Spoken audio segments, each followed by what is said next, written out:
Au nom de Jésus, nous prions. Éternel Père, nous te bénissons encore pour ce soir. Seigneur, merci pour la grâce, pour la force, pour l'opportunité que tu nous accordes de venir dans ta présence. Je prie, comme nous sommes là ce soir pour recevoir de ta part, je prie que ton esprit nous communique la vie au travers de ta parole ce soir, dans le nom de Jésus. Saint-Esprit, nous sommes suspendus à toi ce soir. Parle-nous ce soir. Déverse ta grâce dans notre vie ce soir. Ne nous laisse pas repartir comme nous sommes venus ce soir. Fais quelque chose dans notre vie de façon surnaturelle. Au nom de Jésus. Merci. Au nom de Jésus, nous avons prié. Amen. Ce soir, le message porte sur le partenariat avec Dieu pour des exploits. Le partenariat avec Dieu pour des exploits. Nous allons lire dans le livre de Psaume, chapitre 60, le verset 14. Psaume 60, verset 14. Avec Dieu, nous ferons des exploits. Il écrasera nos ennemis. La Bible déclare ici qu'avec Dieu, nous allons faire des exploits. Donc, nous comprenons par ici que c'est avec Dieu que nous faisons des exploits. C'est en étant dans une équipe, en faisant l'équipe avec Dieu, que nous pouvons faire des exploits. Mais lisons aussi dans le livre de Daniel, chapitre 11, le verset 32. Daniel, chapitre 11, le verset 32. Je vais me concentrer sur la partie B. Il dit, « Et il fera pécher par flatterie ceux qui se porteront méchamment dans l'alliance. Mais le peuple de ceux qui connaîtront leur Dieu se fortifiera et fera de grands exploits. » Dans d'autres versions, la Bible dit que ceux des peuples qui connaîtront leur Dieu feront des exploits. Donc, on voit ici que nous faisons des exploits avec Dieu, mais dans Daniel, la Bible nous déclare que mais ceux du peuple qui connaîtront leur Dieu. Dieu veut que son peuple fasse des exploits, mais quand nous comprenons ici, ce n'est pas tout le monde, malheureusement, parmi le peuple de Dieu qui va faire des exploits. La Bible dit que l'exploit vient par quelque chose, par la connaissance de Dieu. Il dit, ceux du peuple qui connaîtront leur Dieu se fortifiera et fera de grands exploits. Donc, la connaissance de Dieu est la base, est la fondation pour une vie d'exploit. La connaissance de Dieu est le pont entre notre partenariat et l'exploit que nous pouvons avoir dans notre vie. Et Dieu veut que nous soyons des hommes, des femmes, des jeunes, des enfants d'exploit cette année et au-delà dans le nom de Jésus. Mais nous devons savoir que l'ennemi, notre ennemi commun, le diable, il connaît toutes ces choses. Il était au ciel et il connaît toutes ces choses. Il sait comment les choses fonctionnent. Et la Bible nous déclare dans 2 Corinthiens chapitre 10, le verset 5, il dit « Ainsi que tous ceux qui se dressent prétentieusement contre la connaissance de Dieu. Et nous faisons prisonnière toute pensée pour l'amener à obéir au Christ. » Donc, on voit par ici qu'il y a des forteresses qui se dressent contre la connaissance de Dieu. Pourquoi? Parce que le diable sait que si nous parvenons à avoir cette connaissance, automatiquement, il va y avoir des exploits. Donc, il y a des forteresses qui se placent. Souvent, on prend ce verset, on l'utilise dans le champ de l'évangélisation. Oui, c'est bien et c'est vrai. Mais nous devons savoir que l'ennemi utilise aussi ceci pour ceux même qui sont déjà dans le royaume, qui sont déjà sauvés, mais qui ont des forteresses dans la tête, qui bloquent, qui ne puissent pas connaître réellement le Seigneur. Et ma prière pour toi et pour moi-même ce soir, c'est que Dieu nous accorde sa grâce afin que nous puissions le connaître de façon personnelle, de façon plus intime, qui nous amènera à accomplir des exploits dans le nom de Jésus. Dans Osée chapitre 4, verset 6, Osée, chapitre 4, le verset 6. Osée 4, verset 6. La Bible nous parle de là-bas, mon peuple est détruit. Mon peuple est détruit parce qu'ils ne me connaissent pas. Puisque vous, les prêtres, refusez de me connaître, je refuse de vous reconnaître comme mes prêtres. Puisque tu as oublié les lois de ton Dieu, j'oublierai de bénir vos enfants. Donc, on voit ici que l'ennemi de l'exploit, c'est l'ignorance. Il dit, mon peuple est détruit parce qu'il lui manque la connaissance. Le manque de la connaissance amène l'enfant de Dieu, amène le chrétien à ne pas avoir une vie de progrès, une vie d'exploit. Il mène une vie de façon normale comme ceux qui ne connaissent pas Dieu. Et ça, ce n'est pas le plan de Dieu pour nous. Donc, c'est cette année, Dieu veut que nous puissions faire quelque chose.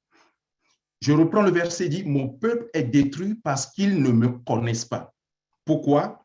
Puisque vous, les prêtres, refusez de me connaître. Puisque vous, les prêtres, refusez de me connaître. Je refuse de vous connaître comme mes prêtres. Vous voyez? Donc, parce qu'on a rejeté, dans d'autres versions, parce que la Bible dit parce qu'ils ont rejeté la connaissance. Donc, la connaissance, elle est disponible, mais c'est à nous de chercher cette connaissance de manière à ce que cette connaissance nous soit profitable. Et comme la Bible dit, si nous n'avons pas cette connaissance, il y a un frein, il y a une limitation à notre progrès et à notre avancement.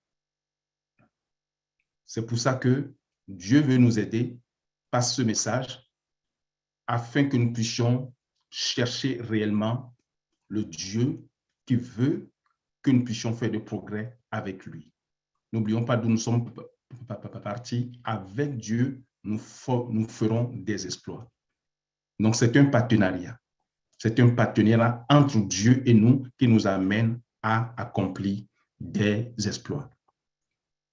Mais on ne peut pas faire des exploits si les deux choses dont je vais parler, nous ne pouvons pas les avoir. Quelles sont ces deux choses? Il nous faut deux choses pour accomplir des exploits avec Dieu. D'abord, c'est quoi un exploit? Un exploit, c'est d'accomplir quelque chose d'extraordinaire, quelque chose de sublime, quelque chose qui sort de l'ordinaire, quelque chose qui dépasse l'entendement. C'est ça, un exploit.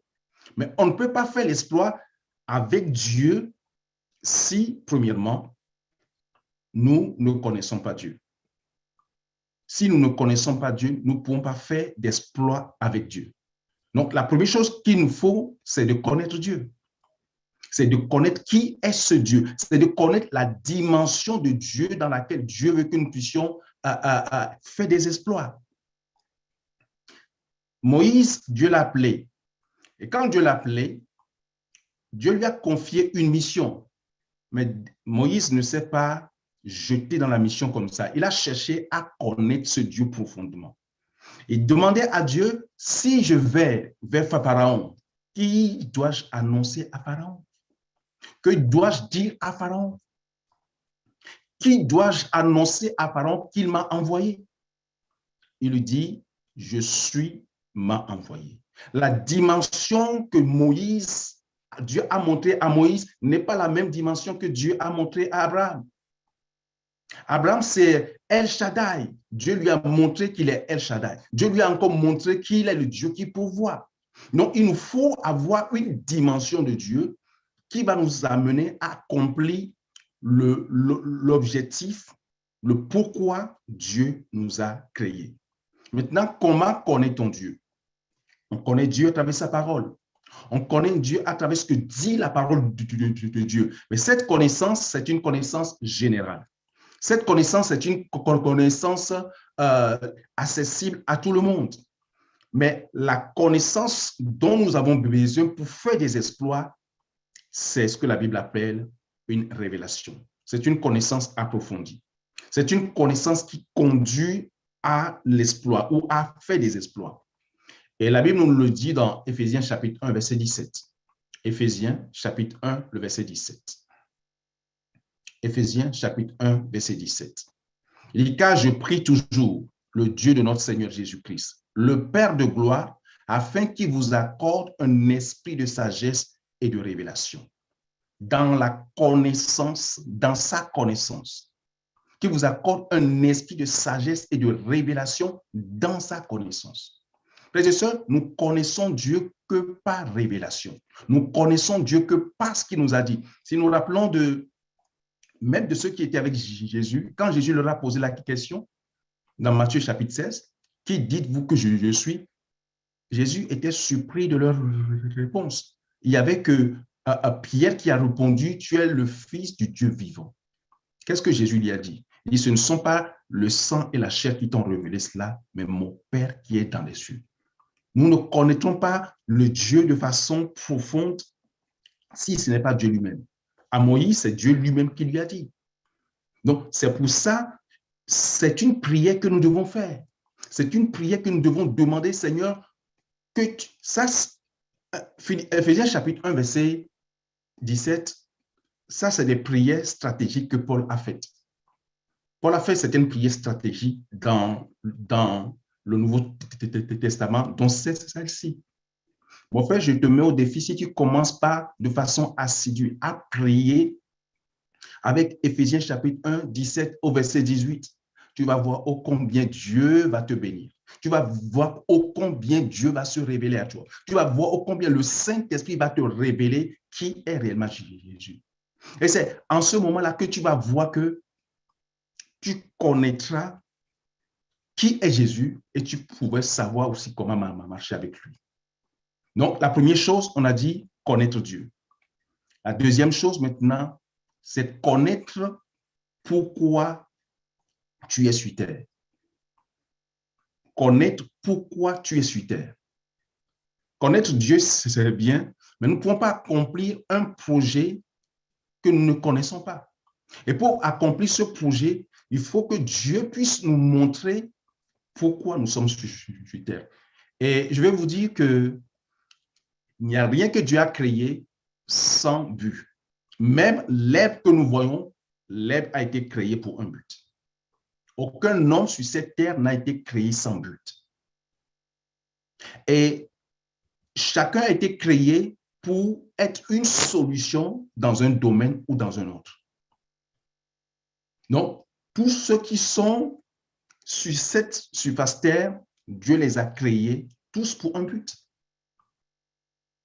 Dieu t'a créé pour un but. Donc, c'est pour ça, pour que tu puisses accomplir cet exploit, il faut que tu saches pourquoi tu es créé. Le mot exploit, on l'a vu. Le mot exploit dans le dictionnaire de Dieu n'a pas la même connotation que le mot exploit dans le monde. Les gens font des choses avec Dieu, ils font des exploits, mais ils ne le font pas avec Dieu. Des fois, ils font ces exploits, mais c'est contre Dieu. Ils font ces exploits, c'est pour s'opposer à Dieu. Ça, la Bible n'appelle pas exploit. Psaume 60 nous l'a dit. Avec Dieu, nous ferons des exploits. Si ce n'est pas avec Dieu, ce n'est pas un exploit. Selon Dieu, selon la définition de Dieu, si ce n'est pas avec Dieu, c'est contre Dieu. Donc, pour nous, de savoir ce que nous devons réellement faire, c'est de consulter celui qui nous a créés. C'est de prier et de demander sincèrement au Seigneur, pourquoi suis-je sur terre? Pourquoi suis-je ici-bas? Pour que je puisse accomplir la mission que tu m'as confiée. Pourquoi suis-je sur terre? Paul a demandé au Seigneur, le Seigneur lui a dit, le Seigneur lui a montré, il n'a pas perdu de temps. Tout de suite, il est rentré dans la mission. Tout de suite, il est rentré dans la mission. Il y avait un autre homme dans la parole de Dieu, Jean-Baptiste. La Bible dit dans Jean chapitre 10 que Jean n'a fait aucun miracle. Pourquoi? Parce que ce n'est pas pour ça qu'il est venu. Jean savait ce pourquoi il est sur terre. Quand on lui demandait qui es-tu, il dit je suis la voix de celui qui crie dans le désert. Il savait pourquoi il est sur terre. C'est pour ça qu'il s'est focalisé sur ce pourquoi il est sur terre. Frères et sœurs, si nous connaissons ce pourquoi nous sommes sur terre, ça nous facilite la vie et ça rend notre vie heureuse. Nous ne sommes pas sur terre pour avoir beaucoup d'argent forcément. Avoir d'argent, ça c'est bien, ça c'est important. Mais si c'est que dans ces choses que nous cherchons Dieu, la Bible dit nous sommes le plus malheureux de tous les hommes. Dieu nous a créés pour quelque chose de plus grand. Dieu nous a créés pour quelque chose de plus puissant que cela. C'est pour ça que c'est tellement important de savoir pourquoi Dieu nous a mis sur cette terre. Il y a Albert Einstein qui disait « Je veux connaître les pensées de Dieu ». C'est quoi les pensées de Dieu? Les pensées de Dieu, c'est la volonté de Dieu. Il dit « Je veux connaître les pensées de Dieu ». Tout le reste n'est que détail. Ça veut dire quoi? Ça veut dire clairement que si nous n'accomplissons pas la volonté de Dieu, ce pourquoi nous sommes sur terre, notre vie en ce moment-là serait que quoi? Détail. Mais que Dieu nous en préserve au nom de Jésus. Que notre vie ne soit pas un détail, que notre vie soit l'accomplissement exact de pourquoi Dieu nous a créés. La caméra avec laquelle vous me voyez ce soir, cette caméra est conçue pour un but. Le but de cette caméra, c'est de projeter l'image. Et donc, de la même façon, toi aussi, Dieu t'a créé de façon spécifique pour quelque chose de précis, pour que ta vie ne soit pas un détail. Et ta vie ne sera pas un détail au nom de Jésus. Notre vie ne sera pas un détail au nom de Jésus. C'est pour ça qu'il faut savoir que les 2 jours les plus importants dans la vie d'un homme, 1, c'est le jour où tu es né, et 2, c'est le jour où tu sais pourquoi tu es né. Je reprends, les 2 jours importants dans la vie d'un homme, c'est 1, le jour où tu es né, et 2, le jour où tu sais pourquoi tu es né, pourquoi tu es sur terre. Et ça, c'est tellement important que le Seigneur nous accorde sa grâce au nom de Jésus, afin que nous puissions être éclairés par le Saint-Esprit. Si sincèrement ce soir, tu peux même demander au Saint-Esprit, Saint-Esprit, éclaire-moi, illumine-moi. Éphésiens chapitre 1, verset 18, il dit quoi? Qu'il illumine les yeux de notre cœur, afin que nous sachions. Vous voyez, quand tes yeux sont illuminés, il y a une connaissance qui arrive. Et ça vient par le Saint-Esprit. Prie par le Saint-Esprit. Demande au Saint-Esprit. Si tu n'as pas reçu la réponse, continue jusqu'à ce que tu reçois la réponse. Souvent, le manque de persistance dans la prière, c'est ce qui fait que nous n'avons pas de résultat. On prie 1 fois, 2 fois, 3 fois, on n'a pas la réponse, on laisse tout tomber. Normalement, cela ne devrait pas passer ainsi. Mais si tu veux que quelque chose se produise dans ta vie cette année, si tu veux être cet homme, cette femme qui accomplit ce pourquoi tu es né, mais que tu ne sais pas encore, commence par prier le Seigneur à partir de ce soir. Et tu vas voir que le Saint-Esprit va te révéler. Comme il a été révélé à Paul, le Saint-Esprit va te révéler pourquoi tu es sur terre, ce que tu dois faire. Et il te le montrera au nom de Jésus. Nous allons voir le premier point de notre message, le partenariat avec Dieu, l'exploit assuré. Le partenariat avec Dieu, l'exploit assuré. Personne n'a jamais personne n'a jamais été partenaire avec Dieu et que cette personne n'a pas eu l'exploit.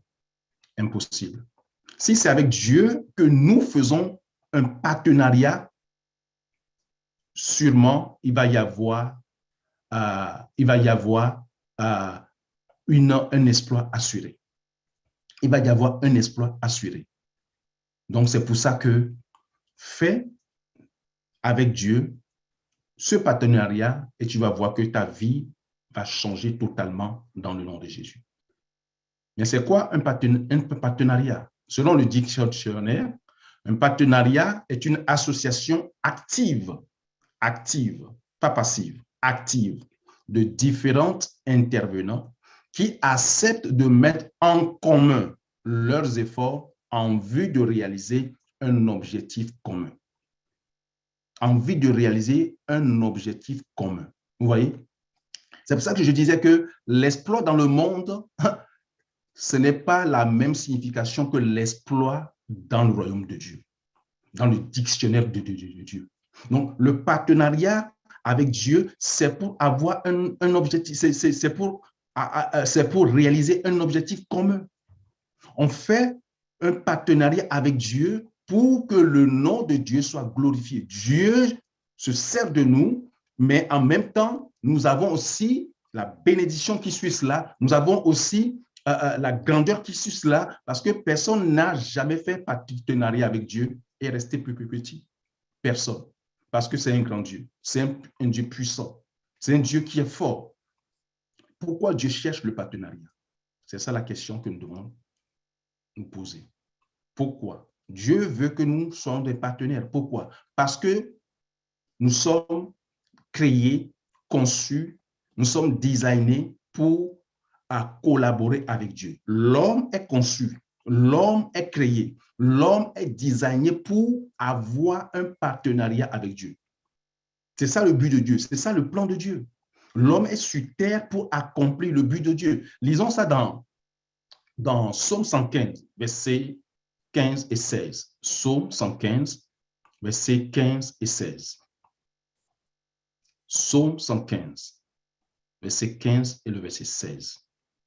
Le verset 15 dit, « Soyez bénis du Seigneur qui a fait le ciel et la terre. » Verset 16. « Les cieux sont les cieux de l'Éternel, mais la terre, il a donné aux enfants des hommes. » Vous voyez, les cieux sont les cieux de l'Éternel, mais la terre, il a donné aux enfants des hommes. Frères et sœurs, c'est clair tout de suite que ce n'est pas au ciel que nous allons régner.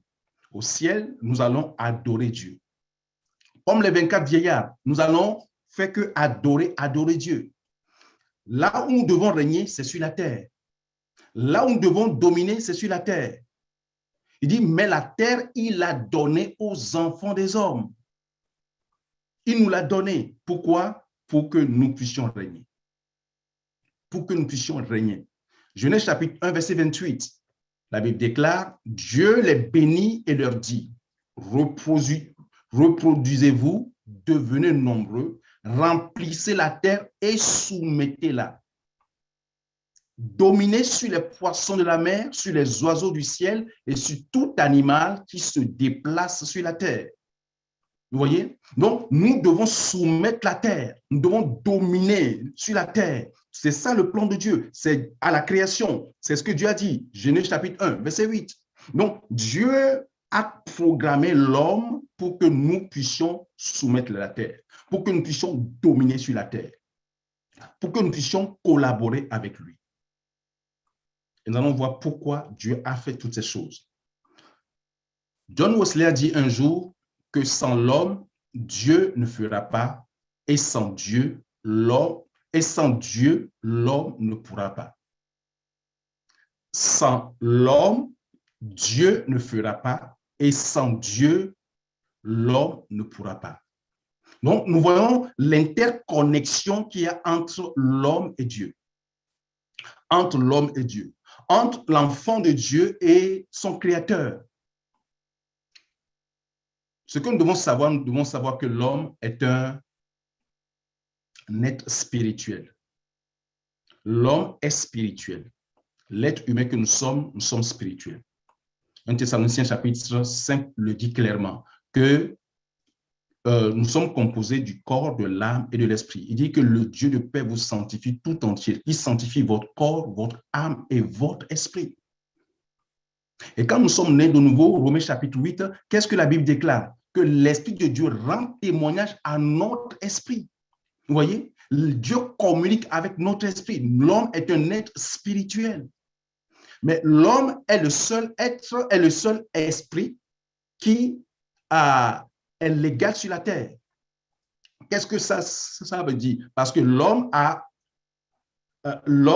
c'est un être spirituel, l'homme a un esprit, mais il demeure dans un corps et il possède une âme. Dieu, c'est un esprit, mais il peut pas, Dieu l'a créé ainsi, Dieu a mis les choses ainsi. Pourquoi? Pour pouvoir collaborer avec l'homme. C'est pour ça que Jésus, quand il devait venir, il a pris quoi? Il a pris une forme humaine pour venir. La Bible dit qu'il s'est comment incarné. Il s'est incarné. Donc, il n'y a aucun esprit qui ne peut, il n'y a pas d'esprit qui peut fonctionner sur cette terre, dans cette dimension de la terre, sans posséder un corps. Sans posséder un corps. C'est pour ça même que les démons, quand ils veulent opérer, qu'est-ce qu'ils veulent faire? Ils cherchent un corps. Rappelez-vous de l'homme dans lequel plutôt Jésus a chassé les démons, l'homme de Gadara. Quand il a chassé, qu'est-ce que les démons ont dit? Ils ont demandé que Jésus les envoie où? Dans les pourceaux. Parce qu'il leur faut un corps pour devenir légal sur la terre. Donc, ça veut dire que Dieu a créé l'homme pour pouvoir avoir ce partenariat avec lui. Dans Matthieu chapitre 8, verset 18, nous allons comprendre plus clairement. Matthieu chapitre 18, verset 18. Il dit, je vous assure, et je vous le dis très solennellement, tout ce que vous lierez sera lié sur la terre et tout ce que vous délierez sera délié sur tout ce que vous délierez sur la terre sera délié dans le ciel et tout ce que vous lierez sera lié dans le ciel. Autrement dit, tout ce que vous autoriserez ou tout ce que vous interdirez sera interdit sur la terre et tout ce que vous permettez sera permis dans le ciel. Donc, ça montre clairement que Dieu a donné l'autorité à l'homme sur la terre. Il dit tout ce qu'on permet sur la terre, c'est ce qui va s'accomplir, c'est ce qui va s'opérer, c'est ce qui va se réaliser. Mais si on interdit quelque chose, c'est ce que Dieu aussi va mettre à exécution. Donc, ça montre que Dieu a donné de façon délibérée à l'homme cette capacité, cette possibilité de pouvoir régner sur la terre et de pouvoir collaborer avec lui en tout partenariat. Donc, c'est pour ça, frères et sœurs, nous avons une mission réellement importante. Nous ne sommes pas là, surtout en tant qu'enfants de Dieu, nous qui sommes enfants de Dieu, nous avons une réelle mission. Nous devons savoir que nous sommes sur cette terre pour accomplir quelque chose. Nous sommes sur cette terre pour permettre à ce que la gloire de Dieu soit manifestée. Dans Matthieu chapitre 6, il dit, quand vous priez, demandez que ton règne vienne. Le règne de Dieu vient comment? À travers nous. Le règne de Dieu vient à travers nous. C'est quand nous faisons des choses qui glorifient Dieu que le nom de Dieu est glorifié. Donc, Dieu veut qu'à travers nous, son nom soit glorifié. Dieu qu'à travers nous, que son nom soit un nom qui va retentir un peu partout. Rappelez-vous de Salomon. Quand Salomon avec la gloire qu'il a manifestée, les gens venaient de partout. Vous voyez? Et ça rendait gloire à Dieu. Ça donnait gloire à Dieu. Ça donnait gloire au nom de Dieu. La même façon, Dieu veut que notre vie sur cette terre puisse donner gloire à son nom. Ézéchiel chapitre 22, verset 30. Ézéchiel 22, verset 30. Il dit, j'ai cherché. Donc, on voit ici que Dieu cherche quoi? Un partenaire. Parmi eux, un homme qui construirait un mur et se tiendrait dans la brèche devant moi à cause du pays, afin que je ne détruise pas, mais je n'ai trouvé personne. Donc, Dieu dit ici qu'il cherche un partenaire à travers qui peut autoriser que Dieu intervienne dans l'affaire des hommes. Mais il dit qu'il n'a trouvé personne. Il n'a trouvé aucun partenaire.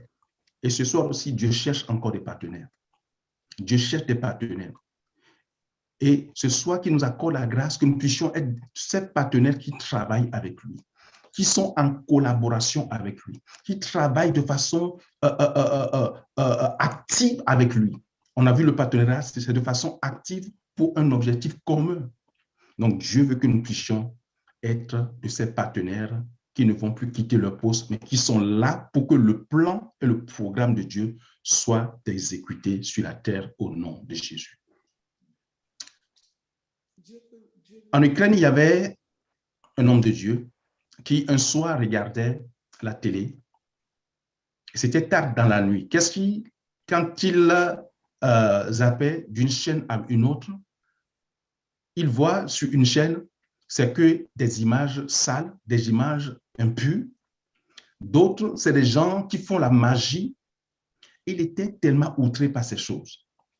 Il a commencé par prier. Seigneur, interviens et arrête ces choses dans ce pays. Le Seigneur lui a dit clairement, non, ce n'est pas à moi de le faire. Frères et sœurs, des fois, on pense que c'est Dieu qui va intervenir dans les affaires, mais Dieu nous a mis sur la terre pour que nous puissions arrêter certaines choses.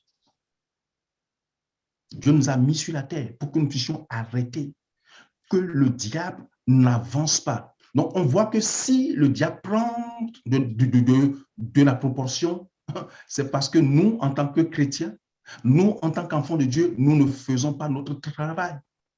Mais si nous pouvons commencer par faire notre travail, Dieu sera glorifié. Et donc, il a commencé par prier, Dieu lui a dit, non, mon fils, c'est toi qui es là-bas. C'est toi que j'ai mis là-bas. Et c'est toi qui dois interdire. C'est toi qui dois arrêter cela. C'est toi qui dois arrêter cela. Et quand il a compris cela, tout de suite, il a commencé par faire ce que le Saint-Esprit lui a dit. Et les choses ont changé complètement. Pourquoi? Parce qu'il a compris quelque chose. Parce qu'il a compris quelque chose. Je prie que le Saint-Esprit nous aide, toi et moi, ce soir, afin que nous puissions comprendre. Nous puissions comprendre ce que Dieu a à nous dire ce soir dans le nom de Jésus. Mais de la même manière, il y avait un autre homme de Dieu. Cet homme de Dieu, c'est un homme qui a tellement confiance en Dieu. L'histoire m'a été rapportée que cet homme de Dieu, un jour, avait connaissance d'un programme qui était en cours. Ce programme, c'était quoi? C'était que les sorciers de tout le monde entier devaient converger dans sa ville et pour faire une réunion des sorciers. Et quand il a eu écho de cela, il a dit non, ça ne se passera pas ici. Et donc, le chef des sorciers dans cette ville a écouté ce que ce pasteur a dit, ce que cet homme de Dieu a dit. Il a dit, mais comment ça se fait? La réunion va avoir lieu. Dieu ne peut pas nous arrêter. Donc, les journalistes ont eu écho de ça et ils les ont invités les deux. Il dit, venez pour faire un débat. Et le débat a eu lieu effectivement. Et au cours du débat, l'homme qui était sorcier disait que je ne vois pas pourquoi tu peux nous interdire. Nous allons avoir notre réunion. Le pasteur dit, la réunion n'aura pas lieu. Et il dit au pasteur, même si Dieu descendait, la réunion va avoir lieu. L'homme de Dieu qui lui dit, Dieu n'a pas besoin de descendre, je suis là. Dieu n'a pas besoin de descendre, je suis là. Dieu veut de tels hommes. Savez-vous que cette réunion a été arrêtée? L'homme de Dieu lui dit, s'il est confiant, qu'il le regarde dans le visage, et il va déclarer la parole de Dieu, il serait mort sur place. Parce qu'il y a un passage dans Exode chapitre 22, qui dit, tu ne laisseras pas vivre la sorcière. Et tout de suite, il a commencé par avoir peur. On lui demande, est-ce que la réunion va avoir lieu? Il a dit non. Vous voyez? Donc, Dieu veut que nous puissions nous lever, frères et sœurs, et prendre réellement position. Parce qu'il a pris position pour Dieu. Dieu a accompli. Le nom de Dieu a été glorifié. Quand on parle de l'exploit, ce n'est pas le nombre d'argent que nous avons sur notre compte. Ce n'est pas le nombre de maisons que nous avons créées, nous avons bâti, mais c'est de faire le programme avec Dieu. C'est de faire en sorte que nous menons le combat de Dieu et que nous puissions remporter de grandes victoires pour Dieu et pour la gloire de Dieu. Donc, c'est de tels hommes et de telles femmes que Dieu cherche, qui vont permettre à ce que le nom de Dieu soit glorifié. Notre territoire, c'est la France. Notre territoire, c'est la France. Si nous pouvons réellement donner l'opportunité à Dieu, Dieu va faire des grandes choses dans ce pays, dans le nom de Jésus. Si nous pouvons nous tenir pour Dieu et que le nom de Dieu soit glorifié et que toutes les forces qui tiennent ce pays, en captivité soient totalement brisées, Dieu le fera au nom de Jésus. Donc ce soir, Dieu cherche des partenaires, des vrais partenaires, des partenaires actifs dans la prière, des partenaires actifs dans l'évangélisation, des partenaires actifs dans l'intercession pour que ce pays soit totalement libéré dans le nom de Jésus. Donc, comprends que sans toi, le projet de Dieu ne se fera pas. Ou sera retardé. Rappelons-nous de ce que John Wesley a dit, sans l'homme, Dieu ne fera pas, et sans Dieu, l'homme ne pourra pas. Sans l'homme, Dieu ne fera pas. Ne fera pas ce qu'il a prévu de faire. Et sans Dieu, l'homme ne pourra pas accomplir aussi ce qu'il a prévu de faire. Donc, nous sommes liés, surtout nous en tant qu'enfants de Dieu, pour faire le programme de Dieu. Est-ce à dire que tout le monde va devenir pasteur? Non. Tu peux accomplir le plan de Dieu comme Joseph. Joseph était en Égypte. Il était premier ministre en Égypte.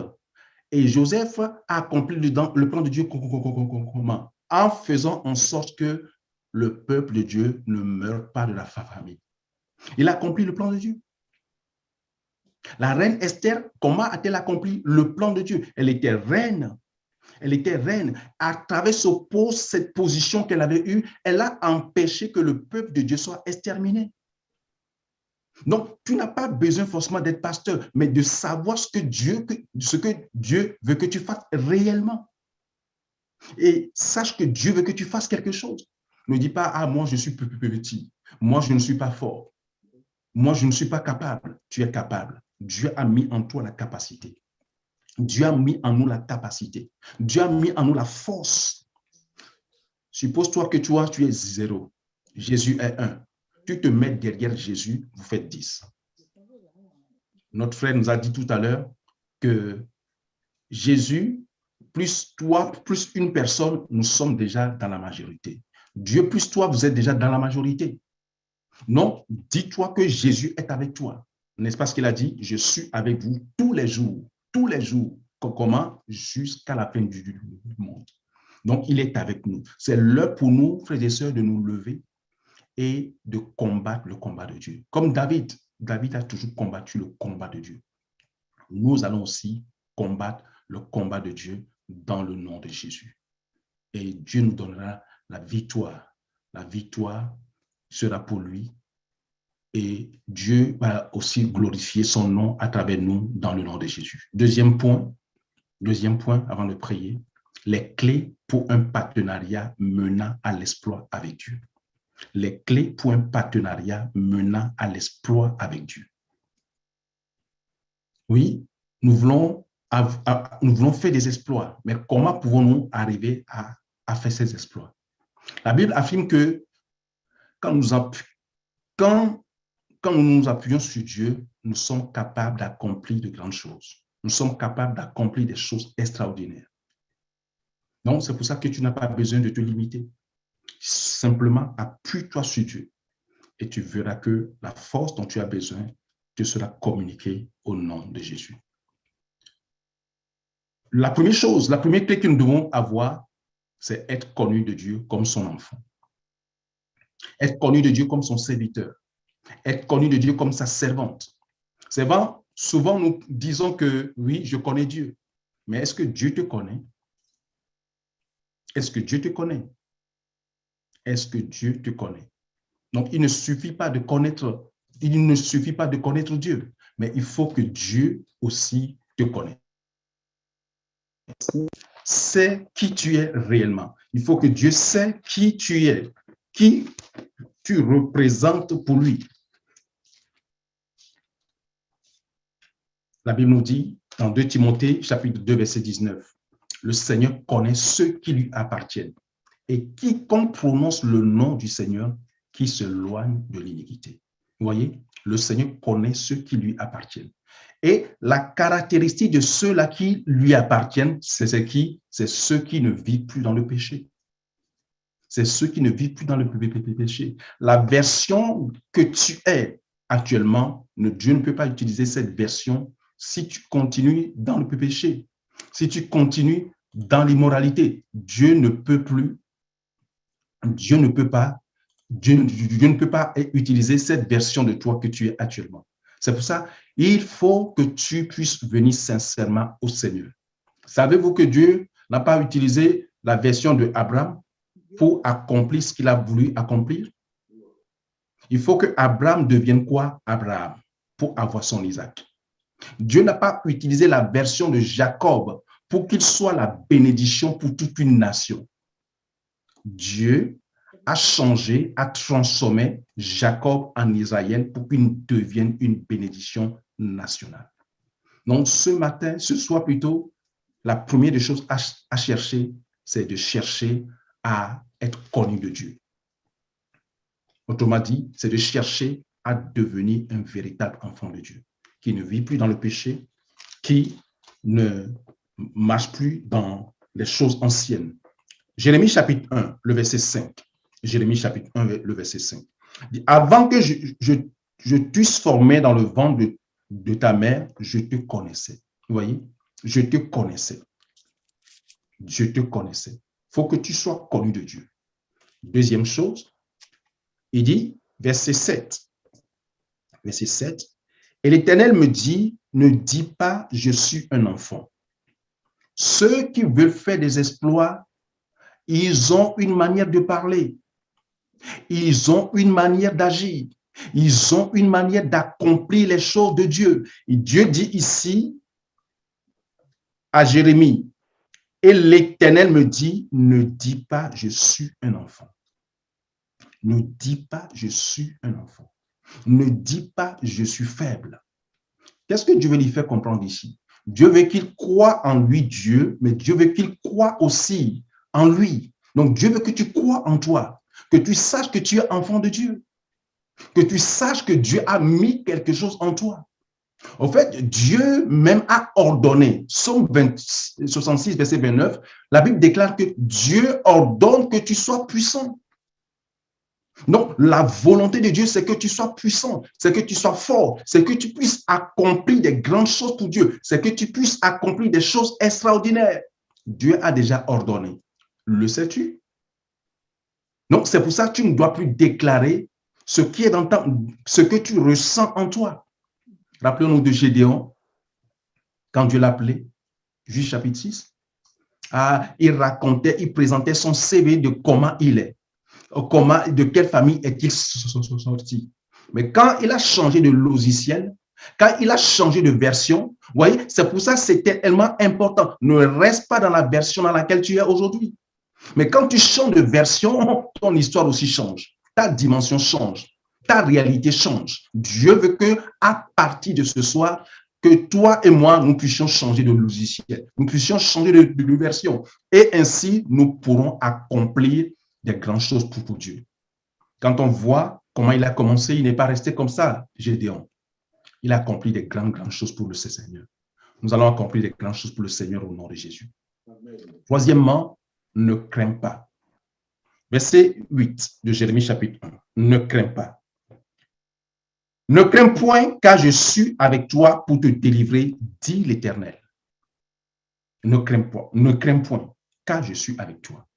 Vous savez, la crainte vient parce qu'il nous manque une connaissance. La crainte vient parce qu'il nous manque une connaissance. Il manque une information. Mais l'antidote contre la peur, c'est la connaissance. L'antidote contre la peur, c'est la connaissance. Et la connaissance apporte la force. La connaissance apporte la liberté. Donc, quand tu arrives à connaître ce que Dieu est avec toi, ça change tout. Quand tu arrives à connaître que Dieu a mis en toi des capacités, ça change tout. Donc, qu'est-ce que tu ne dois pas craindre? Tu ne dois pas craindre l'échec. Tu ne dois pas craindre l'échec. Tu ne dois pas craindre l'échec.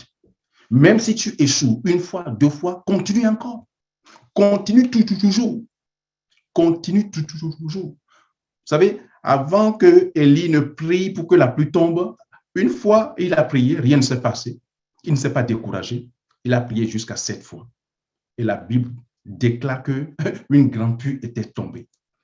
Au début, c'était comme une paume de main, mais il n'a pas craint. Il a confiance en Dieu. Il a confiance en Dieu parce qu'il connaît ce Dieu-là que Dieu ne peut pas l'abandonner. Même quand il avait arrêté la pluie, qu'est-ce qu'il a dit? Il dit, sinon à ma parole. Il dit, il n'y aura pas plu pendant 3 ans et demi, sinon à ma parole.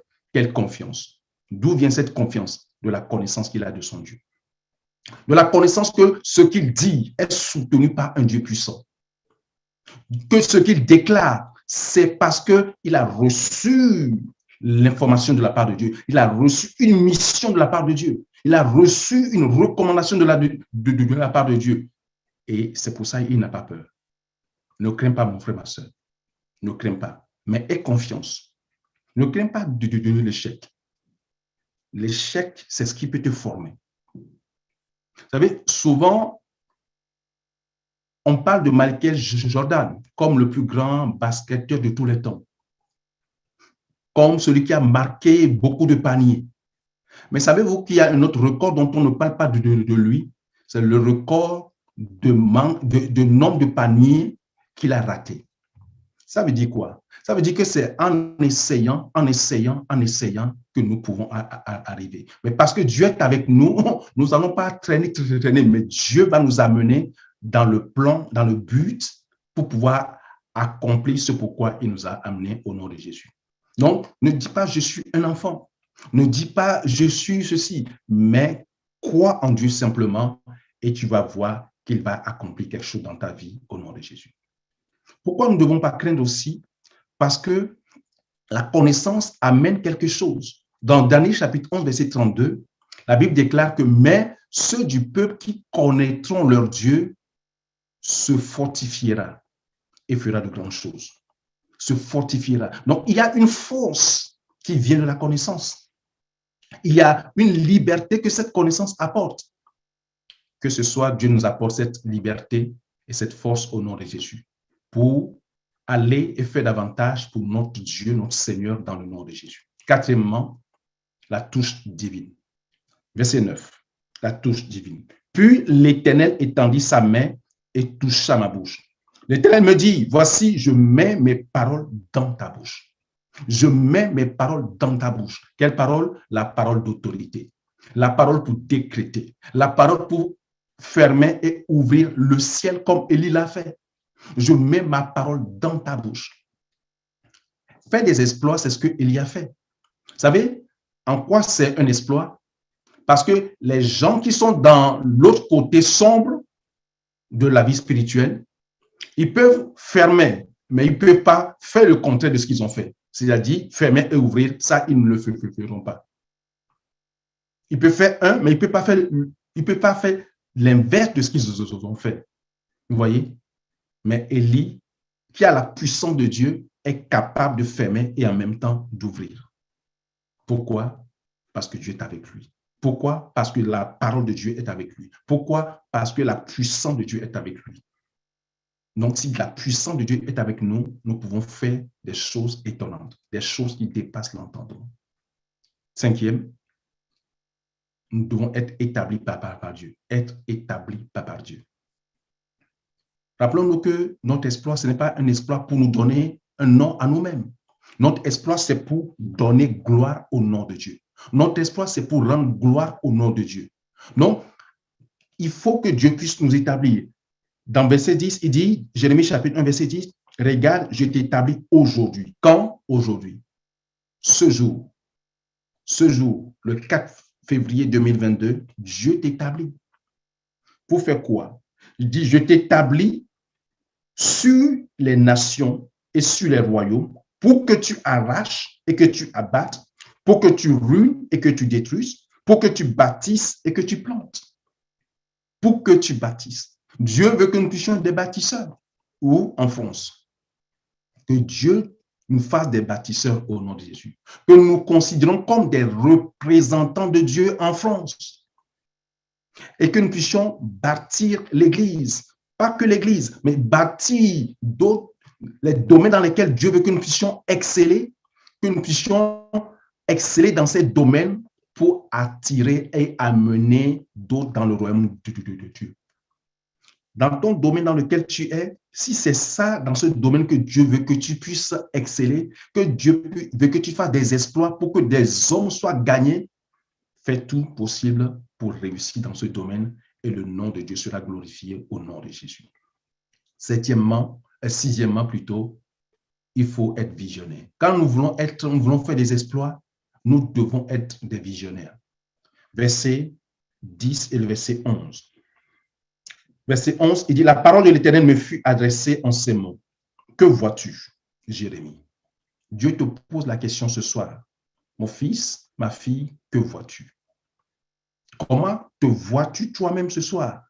Est-ce que tu te vois capable? Est-ce que tu te vois grand? Est-ce que tu te vois à la hauteur de ce que Dieu te dit ou te dira? Il dit, que vois-tu, Jérémie? Je répondis, je vois une branche d'amandier. Verset 12. Et l'Éternel me dit, tu as bien vu. Que l'Éternel nous dise aussi que nous avons bien vu. Il dit, tu as bien vu. Tu as bien vu. Car je veille sur ma parole pour l'exécuter. Vous voyez? Donc, quand nous allons bien voir, selon que Dieu nous voit, c'est là que Dieu va exécuter ce que nous voyons en nous, conformément à la parole de Dieu. Que dit la parole de Dieu te concernant? Qu'est-ce que cette parole dit te concernant? C'est ce que nous allons déclarer.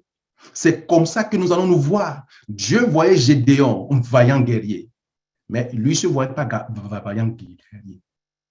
Il ne se voyait pas vaillant guerrier.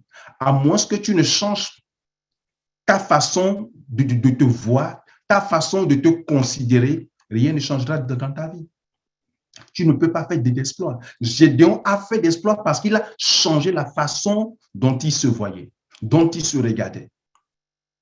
N'oublions pas, Psaume 68, verset 29, Dieu ordonne que tu sois puissant. Donc, tu dois te voir comme quelqu'un qui est grand, qui est puissant, quelqu'un qui est capable, quelqu'un dans laquelle Dieu agit, à travers laquelle Dieu agit, la puissance de Dieu se manifeste. Tu dois penser grand. Nous ne limitons pas Dieu. Nous ne limitons pas Dieu. Dieu veut faire des grandes choses, mais nous devons voir ô combien Dieu est grand, ô combien ce Dieu est puissant. Vous savez pourquoi David a tué Goliath? Parce qu'il voyait tellement Dieu grand que je ne peux pas rater ce homme. Il ne voyait pas la grandeur de Goliath, il voyait plutôt la grandeur de Dieu. Et en même temps, au travers de lui, il voyait ce grand Dieu qui est avec lui. Il voyait ce grand Dieu qui le soutient. Il dit, je viens contre toi au nom de l'Éternel des armées. Pas en son nom.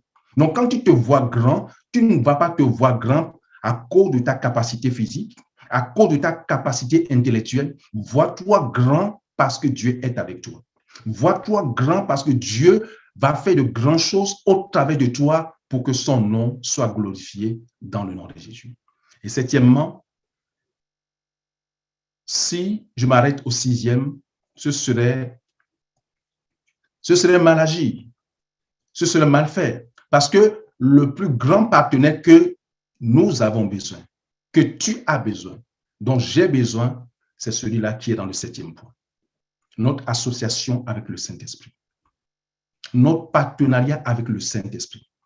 Le Saint-Esprit est le partenaire le plus important de tous les temps. De tous les temps. Et de surcroît, dans notre temps. Parce que l'ère dans laquelle nous sommes, c'est l'ère du Saint-Esprit. À partir du livre des Actes des Apôtres, c'est l'ère du Saint-Esprit qui a commencé. Donc, nous sommes dans l'ère du Saint-Esprit. Tu ne peux pas ignorer le Saint-Esprit et faire du progrès. Impossible. Impossible. Savez-vous que David a compris cela? C'est pour ça quand il a péché, il a commis le péché contre Bathsheba, il n'a pas fait comme Saül. Saül priait, il demandait qu'il puisse être gardé sur le trône, qu'on puisse l'honorer plutôt, qu'on puisse l'honorer. C'est ce qu'il demandait à Samuel, qu'on puisse l'honorer en tant que roi, qu'il gardait son poste. David n'a pas fait ainsi. David, qu'est-ce qu'il priait? Il demandait qu'on ne lui retire pas l'Esprit Saint. Il ne priait pas pour garder le poste. Pourquoi? Parce qu'il sait que c'est la puissance du Saint-Esprit qui l'a amené sur le poste. C'est l'onction du Saint-Esprit qui l'a amené à être sur le trône. Donc, il sait qu'il pouvait garder ce trône si encore le Saint-Esprit est avec lui. Donc, le Saint-Esprit va faire des grandes choses, des choses impossibles si tu peux faire le partenariat avec lui. Si je peux faire le partenariat avec lui. La vie des gens ont changé parce qu'ils ont fait le partenariat avec le Saint-Esprit, comme David. Avant que David, on nous parle de David dans 1 Samuel chapitre 17, qu'il a tué Goliath. Dans le chapitre 16, il a déjà reçu l'onction. Il a déjà été oint. Donc, c'est l'onction que tu as, le partenariat avec le Saint-Esprit qui t'amènera à vaincre ton Goliath, qui t'amènera à accomplir des grandes choses, qui t'amènera à accomplir des choses qui dépassent l'entendement. Pourquoi? Parce que le Saint-Esprit est quelqu'un, le Saint-Esprit c'est une personne, ça nous ne l'ignorons pas, nous considérons le Saint-Esprit comme une chose. Nous le considérons comme une chose. Le Saint-Esprit c'est une personne. Lisons dans 2 Corinthiens chapitre 13. 2 Corinthiens chapitre 13. Nous allons lire le verset 13. Dans certaines versions, c'est le verset 13, dans d'autres, c'est le verset 14. Il dit que la grâce du Seigneur Jésus-Christ, l'amour de Dieu et la communion du Saint-Esprit soient avec vous tous. Que la grâce du Seigneur Jésus-Christ, l'amour de Dieu et la communion du Saint-Esprit soient avec vous tous. Vous voyez? La communion du Saint-Esprit. C'est quoi la communion? C'est l'intimité. C'est quoi la communion? La communion, c'est un rapprochement, c'est une relation personnelle avec le Saint-Esprit. C'est une relation intime avec le Saint-Esprit. Et le fait que nous avons ignoré le Saint-Esprit, c'est pour ça que nos vies sont comme une vie en faillite. Mais ce soir, que le Seigneur te donne à toi et à moi la grâce d'avoir une communion sincère, intime, profonde avec le Saint-Esprit. Toi-même, tu vas commencer par voir que ta vie prend une nouvelle tournure. Comment avons-nous cette communion avec le Saint-Esprit? Tu parles au Saint-Esprit. On disait tout à l'heure que si tu ne connais pas ce pourquoi tu es sur terre, prie le Saint-Esprit. Parle au Saint-Esprit. Parle au Saint-Esprit. Il n'y a rien de mal dedans. Quand on parle de communion, la communion passe d'abord par la communication, passe déjà par le rapprochement, par l'intimité. Dans Jean chapitre 14, il dit, quand le consolateur sera venu, il vous enseignera toutes choses. Il vous enseignera toutes choses. Le Saint-Esprit est là pour nous enseigner. Le Saint-Esprit est là pour nous révéler Jésus. Le Saint-Esprit est là pour nous enseigner comment toutes choses. Il n'y a rien dont nous avons besoin que le Saint-Esprit ne nous enseignera pas. Donc, nous avons besoin d'avoir cette relation personnelle avec le Saint-Esprit, avec la personne du Saint-Esprit. Et quand tu le fais, tu vas voir que ta vie va commencer totalement à changer. Quand tu ouvres la parole de Dieu, tu ne comprends pas, demande Saint-Esprit, explique-moi cette parole. Quand tu veux prendre une décision, engage le Saint-Esprit. Quel que soit ce que tu vas faire, engage le Saint-Esprit. Aie une relation personnelle avec le Saint-Esprit. David, on a vu David comme cela. La vie de David est un miracle, est un témoignage, est un exploit. Pourquoi? Parce qu'il n'a pas négligé le Saint-Esprit. Quand nous prenons le livre de Samuel, à chaque fois qu'il veut faire quelque chose, il demande, Seigneur, dois-je aller? Seigneur, dois-je faire ceci? Dois-je faire cela? Il était toujours en communion avec Dieu. Il était toujours en communion avec Dieu. Donc, ayons cette communion avec le Saint-Esprit et notre vie sera totalement transformée au nom de Jésus. Il y a une autre personne avant de terminer, une autre personne, Marie, la mère de Jésus. La Bible nous dit dans Marc chapitre 1, verset 35, 34 d'abord, Marc chapitre 1, avant de prier, Marc chapitre 1, verset 34 et verset 35. Peut-être ta mission, tu te dis, mais comment je peux le faire? Comment je peux accomplir la mission? Elle avait aussi une mission. Luc chapitre 1, excusez-moi, Luc chapitre 1, verset 34 et le verset 35. Elle avait une mission, elle pouvait se dire, comment pouvais-je mener cette mission? C'est une mission impossible. Mais avec le Saint-Esprit, la mission impossible devient possible. Alléluia. Luc chapitre 1, verset 34 et 35. Marie dit à l'ange, comment cela se fera-t-il, puisque je ne connais point d'homme? Comment cela se fera-t-il? Elle se pose la question. Toi aussi, tu peux te poser la question. Maintenant, comment puis-je faire des exploits? Le secret, c'est le Saint-Esprit. L'ange lui répondit, comme l'ange te répond à toi et à moi ce soir, le Saint-Esprit viendra sur toi. L'ange lui dit, la solution, Marie, c'est le Saint-Esprit. La solution, Marie, c'est de faire le partenariat avec le Saint-Esprit. L'ange lui dit, le Saint-Esprit viendra sur toi et la puissance du Très-Haut te couvrira de son ombre. C'est pourquoi le Saint-Enfant qui naîtra de toi sera appelé Fils de Dieu. Voyez-vous, le Saint-Esprit est le partenaire dont nous avons besoin. Le Saint-Esprit, si nous pouvons dès même ce soir commencer à renouer la communion avec le Saint-Esprit, oh, notre vie sera un témoignage au nom de Jésus. L'exploit que nous allons faire va dépasser les frontières au nom de Jésus. Et Dieu nous a mis sur terre, pour terminer, pour quelque chose. Dieu nous a mis sur terre pour quelque chose. Tu n'es pas le fruit du hasard. Dieu t'a créé pour un objectif. Dieu veut que nous puissions faire des exploits pour lui. Et le plus grand progrès, le plus grand exploit que nous puissions faire, c'est d'exécuter ce pourquoi nous sommes sur terre. Jean l'a fait. Paul l'a fait. Paul dit à la fin de son discours, j'ai combattu le bon combat. J'ai achevé la course. J'ai achevé la mission. J'ai achevé le mandat. Pourquoi je suis sur terre? J'ai achevé cela. Et il dit, la couronne de vie m'est réservée. La récompense m'est réservée. La récompense m'est réservée. Ce soir, nous allons prier. Nous allons demander au Seigneur de nous accorder la grâce nécessaire au nom de Jésus, afin que nous ne courons pas derrière les choses de ce monde. Dieu veut que nous puissions gagner bien notre vie dans ce monde, mais en même temps, avoir les yeux sur l'objectif pour lequel Dieu nous a créés. Dieu veut que nous puissions réussir dans ce monde, mais en même temps, avoir les yeux rivés sur ce pourquoi nous sommes sur cette terre. Aujourd'hui encore, Dieu cherche des partenaires.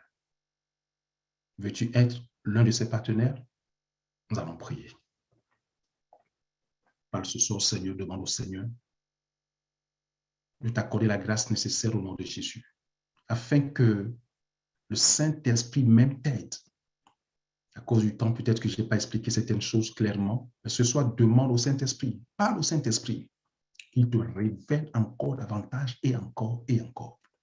Prie-le ce soir au nom de Jésus. Le modérateur, s'il te plaît. Merci.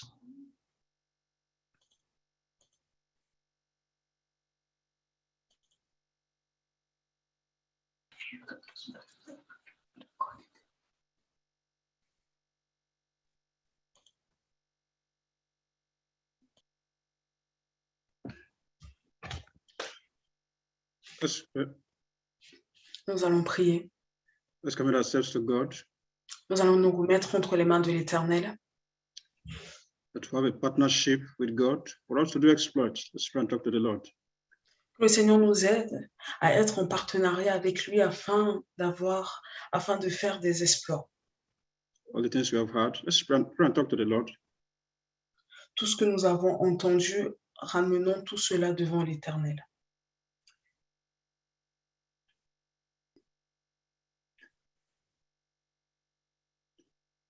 We must know God.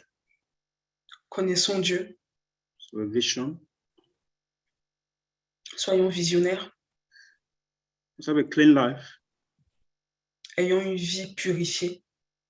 We must make partnership with the Holy Ghost. Nous devons être en partenariat avec le Saint-Esprit. Let's pray and talk to the Lord. Prions et parlons à l'Éternel. How do you see yourself before God could use Gideon? He has to change his mind, his mindset. You're going to pray and talk to the Lord. That the Lord will touch you, will change your spirit, change your mind. Pray and talk to the Lord. Avant que l'Éternel ne puisse utiliser Gédéon, il avait besoin de changer sa mentalité, de changer sa manière de voir. Alors, regarde-toi ce soir et prie à l'Éternel que le Seigneur te touche, que le Seigneur te transforme. Avant qu'il ne t'utilise, que le Seigneur change ce qui a changé dans ta vie. Et lève ta voix et parle à l'Éternel. And talk to the Lord. Why are you living on earth? Alors parle à l'Éternel. Pose-toi cette question. Pourquoi suis-je sur la terre? Why are you a Christian? Why are you a believer? Pourquoi es-tu un croyant? Pourquoi es-tu chrétien? Why is it that the day you got saved, God didn't take you to heaven and God still kept you here? Pourquoi est-ce que le jour où tu as donné ta vie à Christ, le jour où tu es né de nouveau, pourquoi l'Éternel ne t'a pas ramené au ciel directement? Pourquoi te garde-t-il toujours sur la terre? Go and talk to the Lord that you'll be in partnership with the Holy Ghost. You'll be in partnership with God this year. Prie et parle à l'Éternel et dis au Seigneur de t'accorder la grâce d'être en partenariat avec le Saint-Esprit, en partenariat avec le Saint-Esprit en cette année.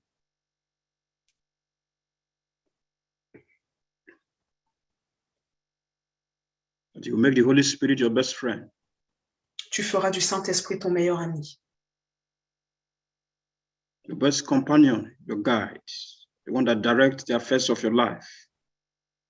tu feras du Saint-Esprit ton guide, celui qui te dirige, qui te conduit et qui prend contrôle de toute ta vie, ton meilleur compagnon.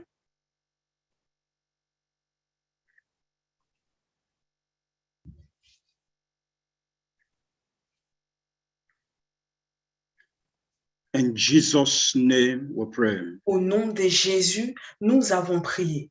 Father, we thank you for sending us your word tonight once again. Père, nous te remercions de nous avoir accordé ta parole ce soir. In partnership with you for exploits. Partenariat avec Dieu pour des exploits. Father, we are praying, oh God, that every one of us will experience you tangibly in Jesus' name. Nous prions que tout un chacun de nous puisse avoir une relation tangible avec toi dans le nom de Jésus. But also, we're also praying, oh Lord, that we all know the reasons why we are created on earth in the name of Jesus. Et accorde la grâce à tout un chacun de nous de savoir exactement la raison pour laquelle nous sommes encore sur terre jusqu'aujourd'hui.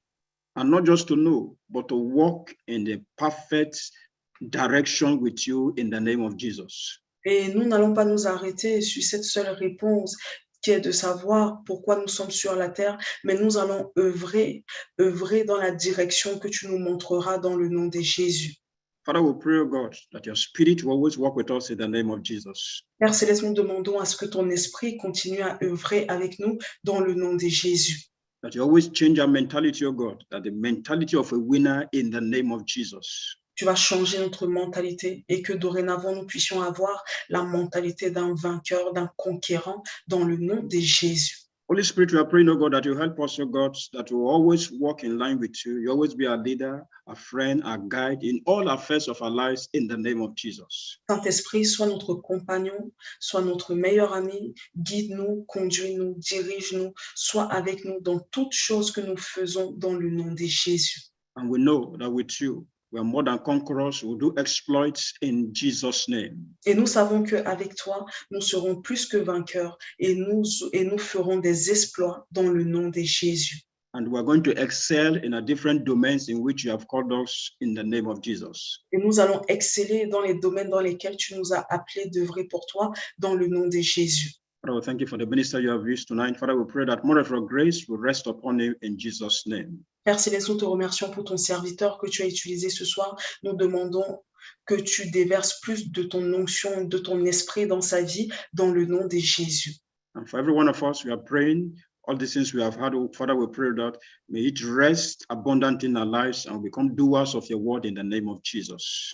Et pour tout un chacun de nous, nous demandons à ce que tes bénédictions soient permanentes dans nos vies et que tu nous accordes la grâce de mettre en pratique la parole que nous avons écoutée ce soir dans le nom de Jésus. Just thank you because you have answered, and great exploits will follow us and pursue us and will be doers of exploits in the name of Jesus. Nous te glorifions parce que nous savons que tu nous as exaucés et nous avons l'assurance que des grands exploits nous accompagneront dans le nom de Jésus. In Jesus' name we pray. Au nom de Jésus, nous avons prié. Amen. Amen. Amen.